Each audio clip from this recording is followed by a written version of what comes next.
তো আপনি যে এই বসত বাড়িতে বসবাস করছেন, এই প্রপার্টিটি মানে এই জায়গাটি, এটা কি আপনার মাসির নামে রয়েছে এক্স্যাক্টলি? না আমি সেটা জানি না, একদম জানি না এর ব্যাপারে। আর নামে আছে সেটা আমি জানি না। আচ্ছা, এই বাড়ির মালিক এসে যখন বেঁচে ছিল, যার নাম বিশ্বাস ছিল, হ্যাঁ। অবশ্যই তার মায়ের নামে ছিল, তার নামে, কারণ তার মাই বানিয়েছিল বাড়িটা।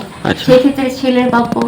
এবারে পরে তার নাতিপুতি হয়েছিল, তার যে ছেলে মানে আমার ভাই, সেই ভাইয়ের প্রাপ্য।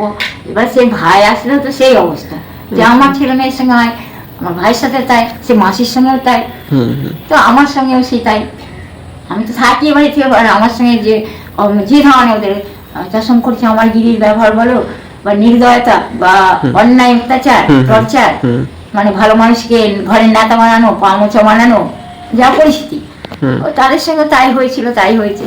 আচ্ছা, এবারে দেখো, যেমন আমি বললাম যে জঘন্য পোকাদের থেকে যে বীজ বুনিয়েছে, ওই জঘন্য পোকা এখন সব জঘন্য পোকাই তৈরি হয়েছে। ঠিক আছে, ভালো বীজ যদি নষ্ট করে ফেলে, তারপরে সে ভালো বীজ নষ্ট করার পরে তো জঘন্য সৃষ্টি করেছিল, অবশ্যই সেই সৃষ্টিটা তো জঘন্যই হয়েছে না, তো জঘন্যই হবে, সেখানে ভালো আশা করা যায় না।